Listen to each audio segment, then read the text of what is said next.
Quando o Deus de paz é conosco. Quando o Deus de paz é conosco. Carta aos Filipenses, capítulo 4, dos versículos de 1 a 9, diz assim: Portanto, meus amados e muito queridos irmãos, minha alegria e coroa, estai assim firmes no Senhor, amados. Rogo a Evódia e rogo a Sintique que sintam o mesmo no Senhor. E peço-te também a ti, meu verdadeiro companheiro, que ajudes estas mulheres que trabalharam comigo no Evangelho, e com Clemente e com os outros cooperadores, cujos nomes estão no livro da vida. Regozijai-vos sempre no Senhor. Outra vez digo, regozijai-vos. Seja a vossa equidade notória a todos os homens. Perto está o Senhor. Não estejais inquietos por coisa alguma. Antes, as vossas petições sejam em tudo conhecidas diante de Deus pela oração e súplica com ação de graças. E a paz de Deus, que excede todo entendimento, guardará os vossos corações e os vossos sentimentos em Cristo Jesus. Podemos trocar essa palavra sentimentos por mente. E a vossa mente em Cristo Jesus. Quanto ao mais, irmãos, tudo que é verdadeiro, tudo que é honesto, tudo que é justo, tudo que é puro, tudo que é amável, tudo que é de boa fama, se há alguma virtude, se há algum louvor, nisso pensai. O que também aprendestes e recebestes e ouvistes e vistes em mim, isso fazei. E o Deus de paz será convosco. Amém. Então nós vemos a última frase desse trecho da Bíblia terminar com a afirmação de Paulo dizendo: e o Deus de paz será convosco. Nós podemos trocar essa conjunção e por então? Sim ou não? Sim ou não? Sim, né? Troquem aí. Então, o Deus de paz será convosco. Cabe bem? Sim ou não? Sim, né? Se nós temos um então fechando essa sentença, nós podemos colocar uma condicional lá na frente. Sim ou não? Os irmãos estão fera em português, hein? Vendo? Os jovenzinhos tudo rindo aqui. Tô bem, vou passar de ano, tô bem. Né? Brincadeiras à parte, irmãos, nós podemos colocar um se. Se, então, lá na frente. Primeira parte dessa sentença, tranquilamente. Tranquilamente. O apóstolo Paulo começa assim, ó. Portanto, meus amados e muito queridos irmãos, minha alegria e coroa, estai assim, firmes no Senhor, amados. Assim como? Assim como ele vai começar a descrever no texto. A verdade, irmãos, é que nós queremos ter esse Deus de paz conosco. Sim ou não? Claro, né? A paz que o Senhor Deus nos concede, como diz aqui o próprio texto, ela excede qualquer compreensão. O que Paulo está dizendo com isso? Ele está dizendo o seguinte: num momento muito ruim, pior momento da nossa vida, as pessoas vão dizer, vão olhar para a gente e vão falar assim: eu não entendo. Como é que esse indivíduo continua com essa expressão de paz? Como é que essa pessoa continua desse jeito? Sem desespero, sem dúvidas, sem permitir que seu coração fique em um caos? Como é que pode uma coisa dessa? Essa é a paz que excede todo entendimento, que não depende de circunstâncias, que habita poderosamente em nossos corações e nos sustenta de pé, de forma equilibrada, em meio às diversas perseguições, tribulações, dificuldades, dúvidas da nossa vida, mantém a gente de pé.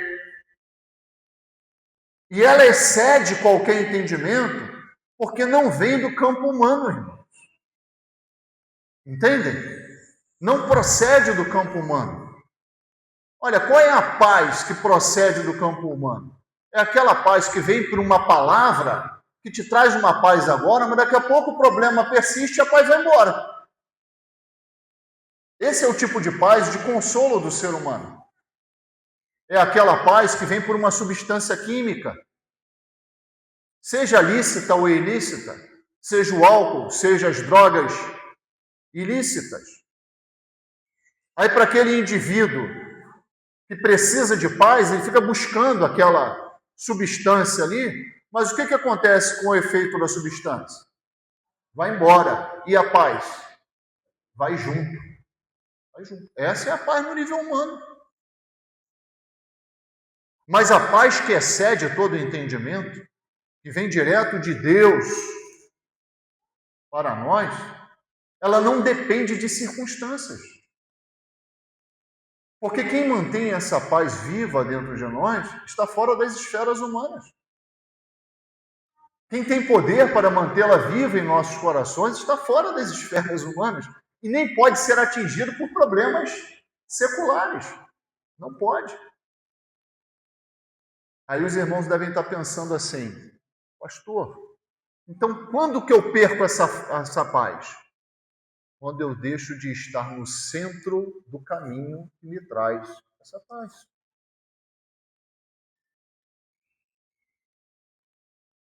Quando nós vemos Paulo afirmar, "E o Deus de paz será convosco", significa que existe um passo a passo anterior que faz parte da nossa vida, para que tenhamos a paz de Deus em nós.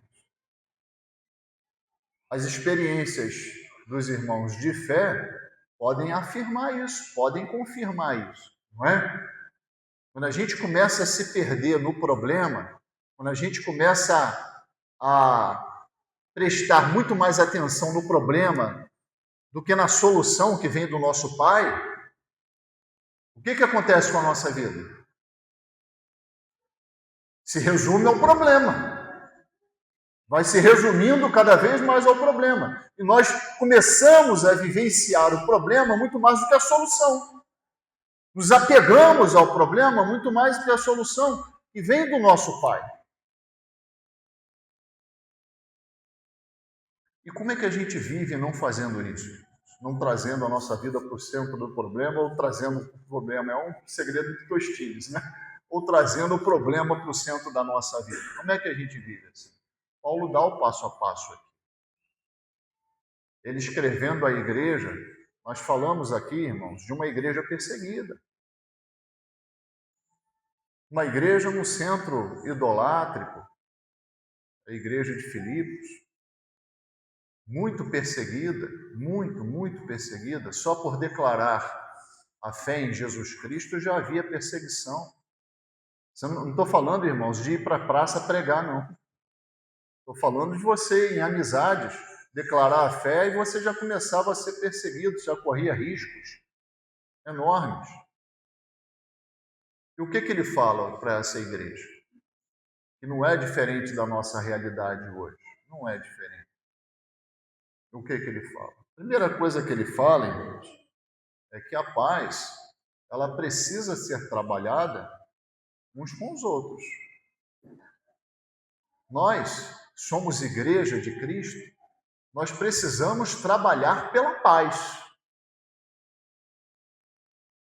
Sem paz na igreja de Cristo, é uma igreja sem força e sem poder para a pregação do Evangelho. Tiago fala o seguinte: o fruto da justiça, ele é semeado na paz. por aqueles que são exercitados pela paz. O que ele está querendo dizer com isso? O que é o fruto da justiça? Não é o Evangelho? É o Evangelho. O fruto da justiça só pode ser semeado num ambiente de paz. Porque, olha, isso tem muita lógica, né? A nossa vida tem que ser um testemunho amplo. Se as pessoas olham aqui para dentro e veem uma igreja se degladiando, se as pessoas olham aqui para dentro e veem irmãos falando uma coisa e vivendo outra, vem pessoas sem amor. Ué, como é que quem está lá fora vai olhar para cá e vai falar, poxa, eu quero isso? Muito pelo contrário, vai olhar lá de fora para cá para dentro e vai falar assim, ó, é a mesma coisa que aqui fora. Estou na minha, vou ficar na mesma situação. Não é verdade? Então ele fala o seguinte, o evangelho ele flui naturalmente, irmãos, num ambiente de paz. Mas a paz precisa ser buscada. A paz precisa ser trabalhada. Precisa ser perseguida. Às vezes as pessoas acham que na igreja primitiva as coisas aconteciam de forma automática, né? Claro que não, irmãos, é igual hoje, igualzinho.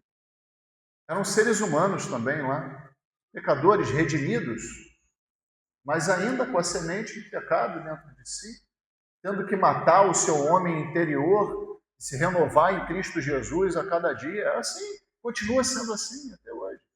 Continua sendo assim. E Paulo escreve primeiro, para alcançar a paz de Deus, que a paz precisava reinar dentro da igreja de Cristo. A igreja precisava estar em paz. Precisava estar em paz.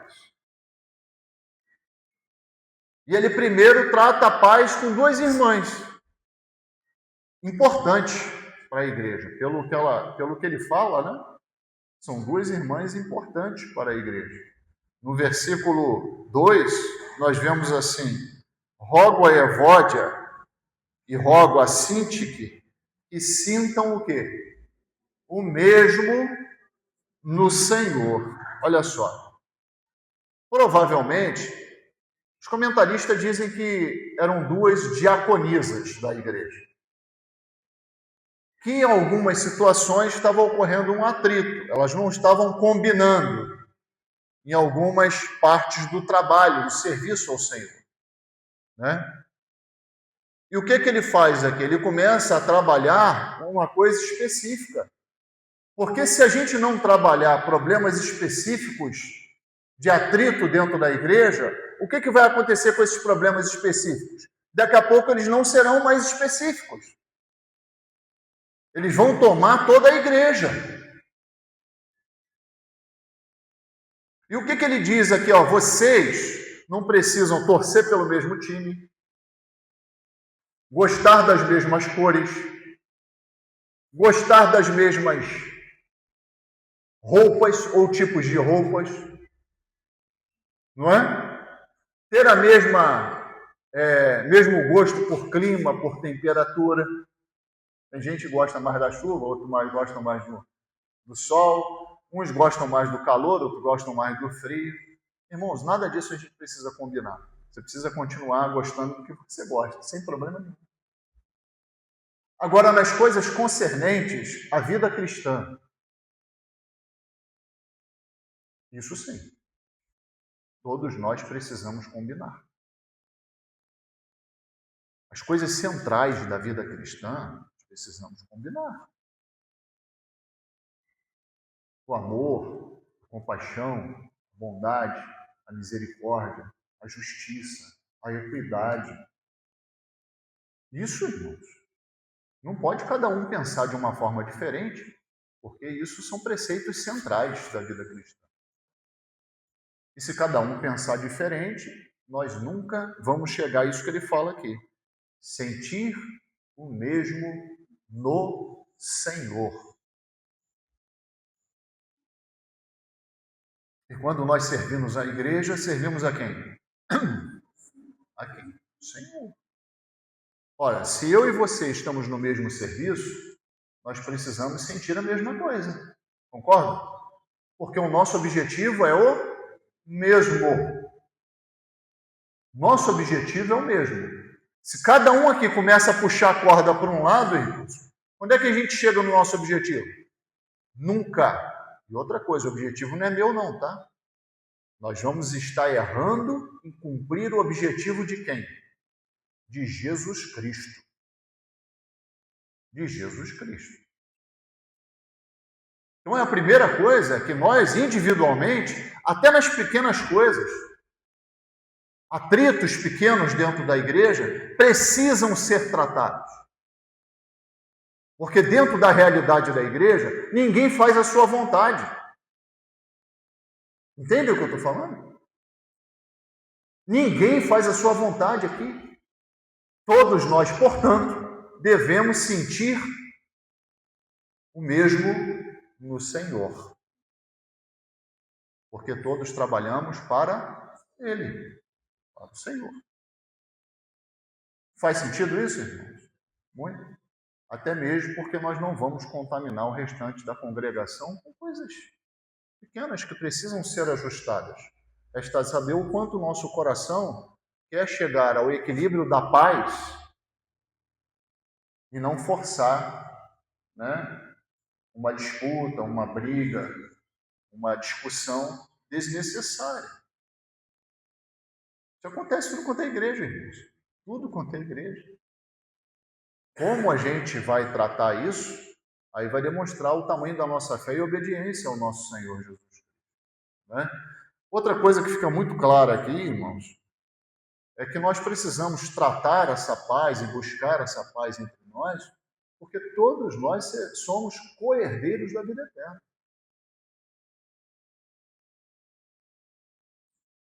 Graças a Deus eu não tenho ouvido isso aqui na igreja, nem quero voltar a ouvir. Eu falo voltar a ouvir porque eu já ouvi no passado. Eu não suporto o irmão falando de tal. Isso para mim, irmãos, hoje como pastor, na época já não fazia sentido. Hoje como pastor faz menos ainda. Não suporto o irmão falando de tal. Como é que pode ser isso? Como pode ser isso?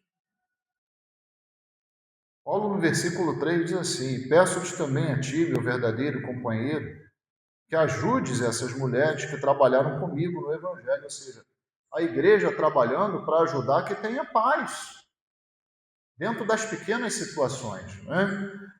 E com Clemente e com os outros cooperadores, cujos nomes estão aonde? No livro da vida. Somos, irmãos, co-herdeiros do céu. Se não há relacionamento aqui, é porque você não está pronto para subir.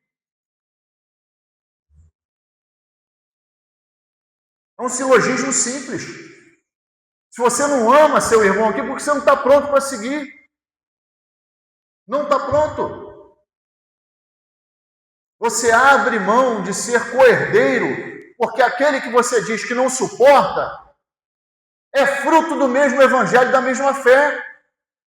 E vai colher as mesmas coisas, inclusive o próprio céu. Olha, se você não consegue conviver com o seu irmão aqui, como é que vai conviver no céu? Alguém vai ficar de fora. Porque no céu não entra pecado. Não é, e esse tipo de sentimento é pecado. No céu não entra pecado. Alguém vai ficar de fora. É uma reflexão que nós temos que fazer. Você quer ficar de fora, meu irmão? E lembro para o irmão que não existe uma via no meio do caminho, né? Ou é céu ou é inferno. Você quer ficar de fora, meu irmão? Sim ou não, irmão? Que bom. Tenha paz com o seu irmão. Preserve a paz com o seu irmão, porque ele é seu co-herdeiro da vida eterna. Ambos têm o nome escrito. Ambos.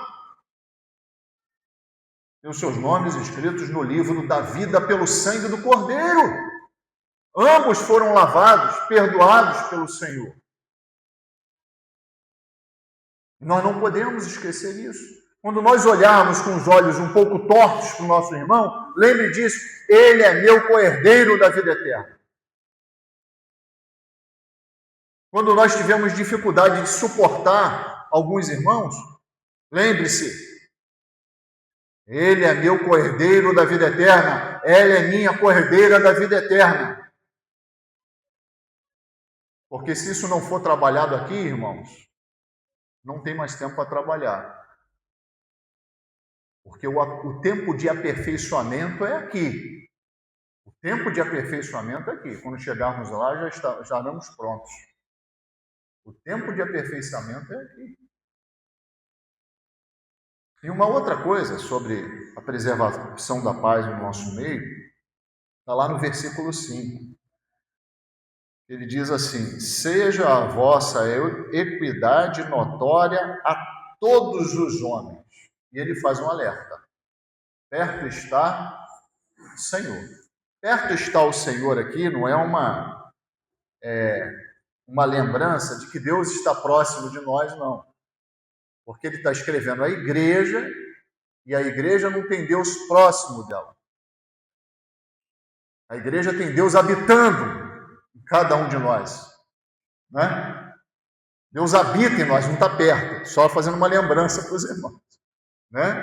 Quando ele se refere a que perto está o Senhor, ele está se referindo ao quê? À volta do Senhor Jesus Cristo.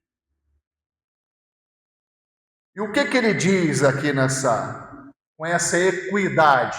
Seja a vossa equidade observada, notória, é porque tem que ser notada, né?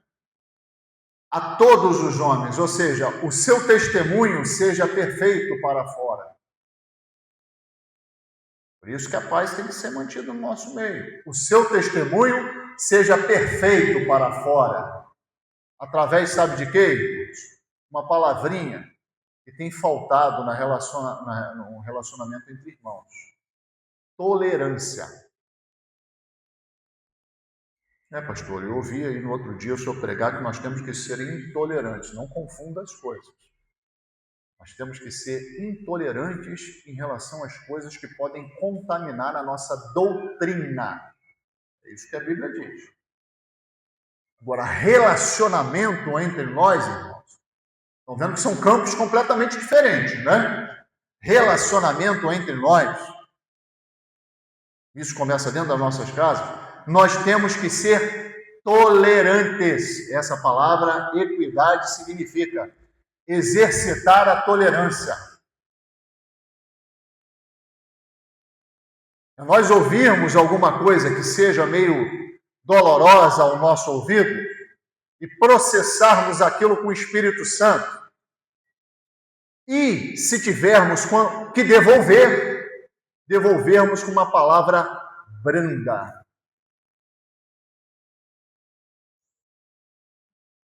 Por que eu falo e se tivermos que devolver? Muitas das vezes a melhor resposta é o silêncio. Talvez seja uma resposta sábia espiritualmente, quando a gente recebe, né, um soco sem mão. Né? E quem vos fala aqui não é um que não tem essa experiência, não, mas tem bastante experiência nisso. Às vezes sobra para o pastor alguns socos assim aleatórios, entendeu? Que vem sem a gente esperar. De repente vem um soco aleatório no pastor. E aí eu fico pensando assim, veio da onde isso, né? Veio da onde isso? E às vezes, meus irmãos, com muita paciência, com muita mansidão, com muita tolerância, a gente tem que processar aquilo, pensar, meditar no Senhor, antes de responder, antes de tomar alguma atitude, não é? O pastor anterior daqui da igreja, o pastor Dinilci, que foi meu pai na fé, ele dizia uma coisa muito interessante. Ele falava assim, Fábio, não se toma decisão com cabeça quente. Nenhuma decisão se toma com cabeça quente. E eu amplio para isso. Talvez nenhuma resposta seja bem dada com cabeça quente. Muitas vezes, a melhor solução para uma discussão é se retirar dela. É ou não é? Quantas vezes nós adentramos numa discussão e às vezes a gente olha para trás e fala assim, aquele momento ali era aquele momento de eu ficar calado, de eu me retirar, e dali para frente foi uma enxurrada de besteiras que a gente falou. Não é? Falta, irmãos, tolerância, falta moderação, falta equilíbrio. Nós não podemos agir assim. Né? Uma das partes do fruto do Espírito é justamente moderação, equilíbrio. Né? Estudamos aqui na quarta-feira, vamos estudar na próxima, fazendo propaganda da próxima quarta-feira. Sobrou bastante coisa para a gente conversar na próxima quarta-feira. Quem quiser vir, por favor, vem. Estamos falando sobre as obras da carne, o fruto do Espírito. Né? Moderação faz parte do fruto do Espírito, equilíbrio, a gente saber se equilibrar, controlar o nosso ser, entender, irmãos, que às vezes aquela palavra que machuca está vindo de um coração também que já está machucado. E você responder mal a isso só vai acrescentar mal sobre mal.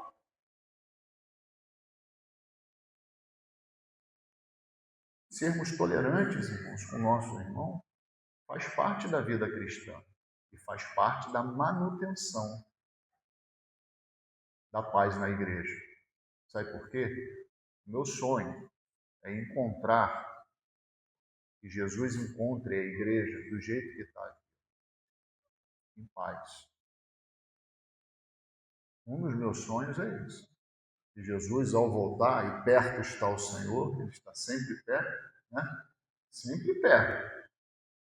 Ele encontra a igreja em paz. E que os irmãos possam subir perdoando uns aos outros, meditando numa relação sadia, tolerante uns com os outros.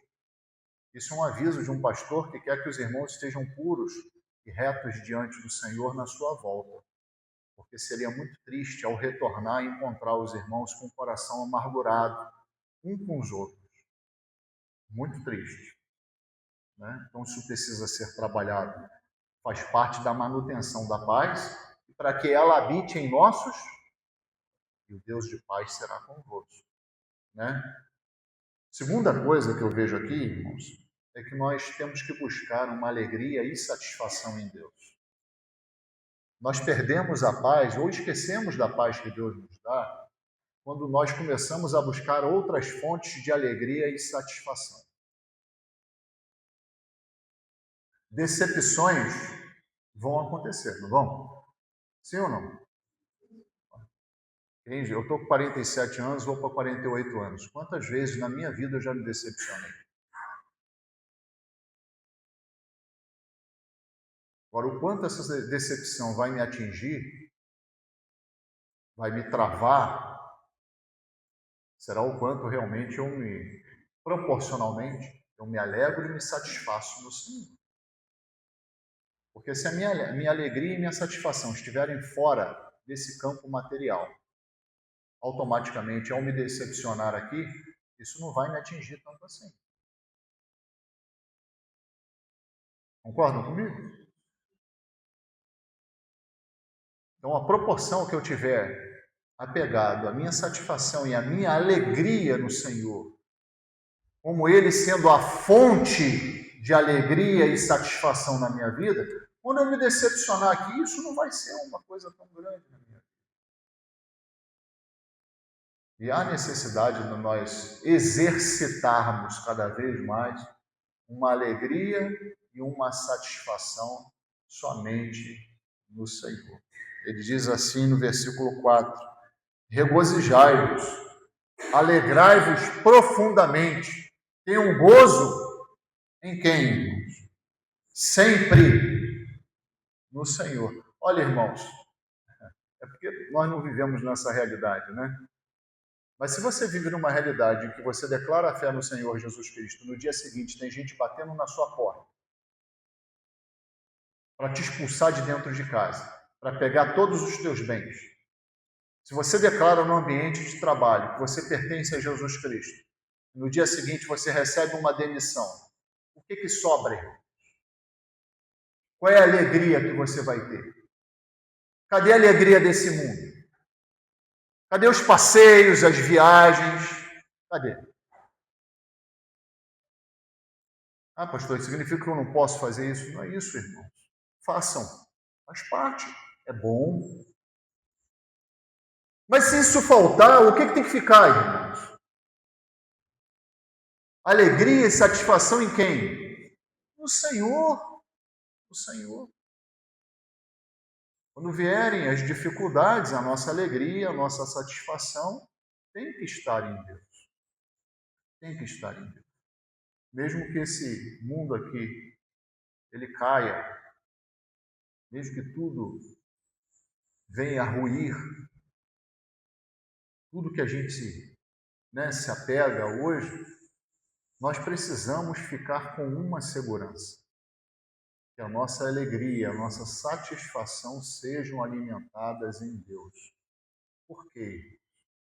Porque nunca vai faltar da parte dele cuidado, nunca vai faltar da parte dele consolo, nunca vai faltar da parte dele sustento, nunca vai faltar da parte dele alegria, nunca vai faltar da parte dele esperança.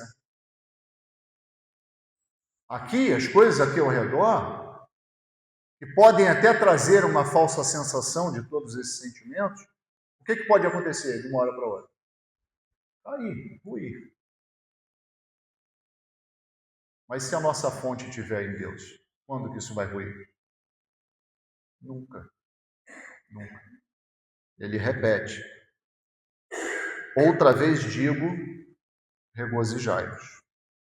Caminhando, irmãos, nós precisamos lembrar, terceira coisa, que Deus é conosco quando nós dependemos completamente do Senhor Deus. Dependência aqui é rendição completa. Completa.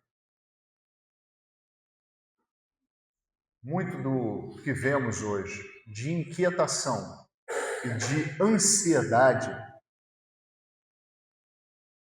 o remédio está no Senhor. E ele diz aqui qual é o remédio. Ele diz assim, a partir do versículo 5, a partir do versículo 6, desculpa, não estejais inquietos por coisa alguma. Essa palavra inquietos pode ser trocada por ansiosos, né? Por coisa alguma. Antes, as vossas petições sejam em tudo conhecidas diante de Deus. Primeiro. Segundo. Terceiro. Então, vamos lá. Quando é que a inquietação e a ansiedade não começam a fazer sentido na minha vida? Quando eu estou no centro da vontade de Deus e o obedeço, colocando diante dele tudo em oração, em súplica, com e a gratidão, agradecendo a Deus por tudo. Então, se eu coloco tudo isso diante de Deus, estou no centro da vontade dele e eu obedeço isso, automaticamente o que vai acontecer? A ansiedade não vai fazer parte da minha vida. A inquietação não vai fazer parte da minha vida. E o versículo 7 complementa isso. Porque ele diz assim, e a paz de Deus, que excede todo o entendimento, guardará os vossos corações e os vossos sentimentos em quem? E se estiver em Cristo Jesus, quem tira? Está o segredo, irmãos. Está aí o segredo. E volta a falar. Então, pastor, por que às vezes eu perco a paz e começo a me inquietar? Quando eu deixo de entregar, me submetendo, dependendo do Senhor em todas as áreas da minha vida. Em oração, súplica e ações de graça. Porque a paz de Deus, que excede todo o entendimento, vai guardar certamente nossas mentes e os nossos corações em Cristo Jesus, se eu fizer isso. Né? E o Deus de paz será conosco. Por último, irmãos, Deus de paz é conosco quando o nosso proceder de vida reflete verdadeiramente uma regeneração pela fé no Evangelho. Tem muita gente que perde a paz porque está fora do caminho do Senhor. Eu preciso lembrar dos irmãos. O Senhor mais de uma vez disse, inclusive no Antigo Testamento, eu estarei convosco enquanto vós estiverdes comigo. Não existe paz longe dos caminhos do Senhor. Não existe um Deus de paz que trabalhe na sua vida com você fazendo escolhas em trevas, em pecado, antiéticas, imorais. Não existe isso, irmãos. Eu sei que isso é uma pregação que está caindo em desuso. Mas não é isso que a Bíblia diz. Aquele que quer a paz de Deus precisa habitar no seu tabernáculo. Ter uma vida face a face com Ele, de santidade e pureza. Não adianta você querer colher uma coisa se você não está plantando, meu irmão. Não adianta.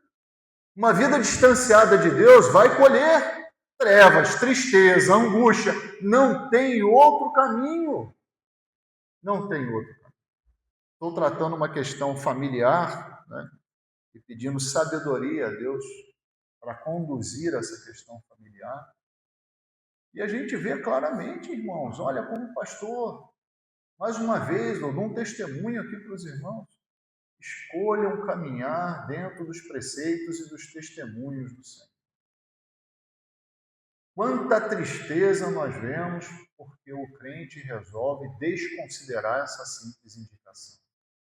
Quanta tristeza, quanta amargura, quanta coisa ruim nesse mundo. Quanto? Porque se despreza o caminho, os preceitos, os ensinamentos do Senhor nas mínimas decisões que se toma.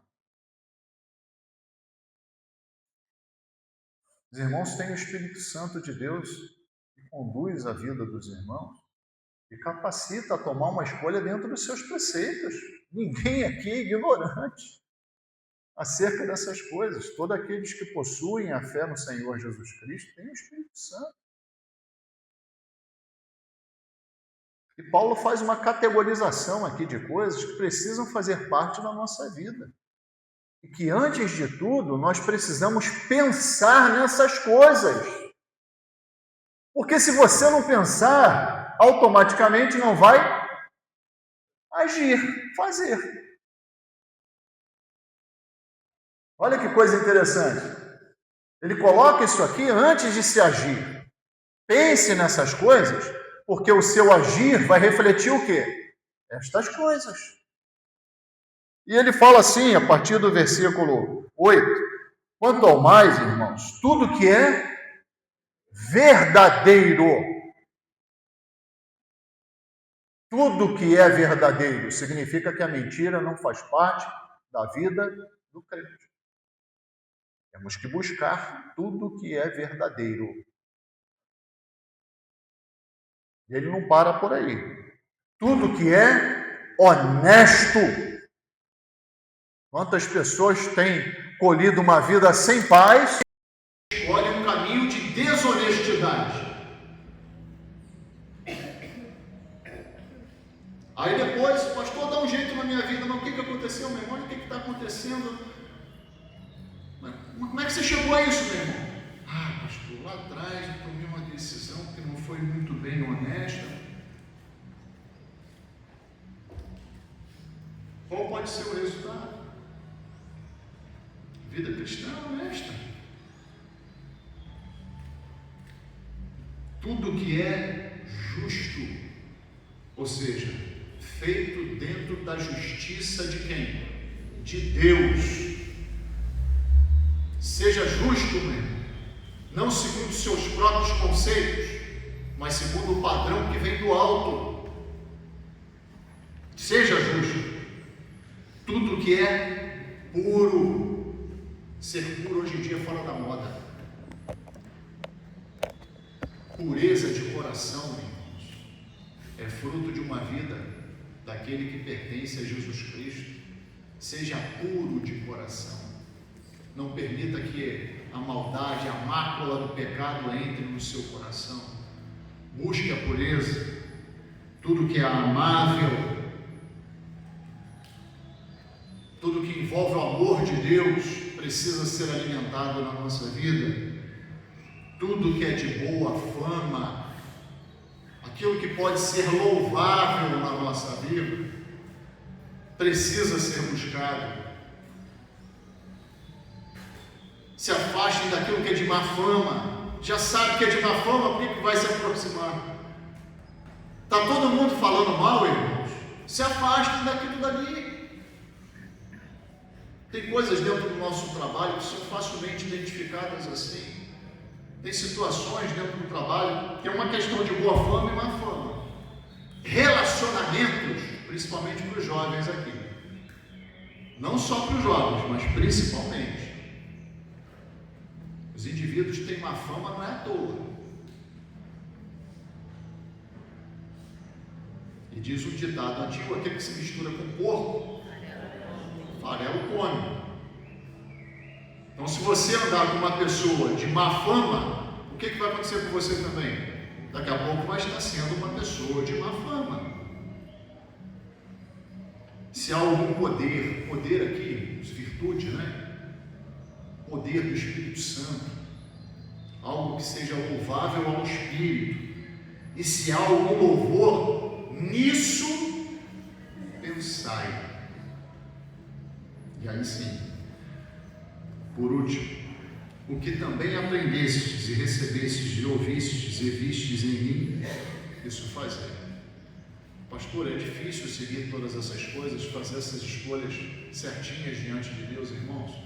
Nós temos exemplos do passado que conseguiram trilhar esse caminho, pensando em tudo isso diante de Deus, que faz parte realmente da vida cristã, conseguindo colocar em prática em suas vidas, e eles seguiram suas vidas até o fim, sendo verdadeiras testemunhas do Senhor, mas também deixando essas marcas para que pisássemos nela.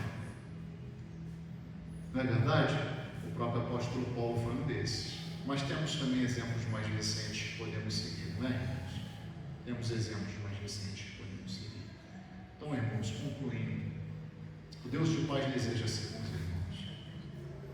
Resta saber se nós vamos trilhar todos esses caminhos diante do Senhor e vão nos capacitar para que Deus nos preencha da paz que excede todo o entendimento, e que possamos fazer isso com muita sinceridade, mas também, como diz o versículo 1, com muita firmeza, que ele diz assim: estai assim firmes no Senhor.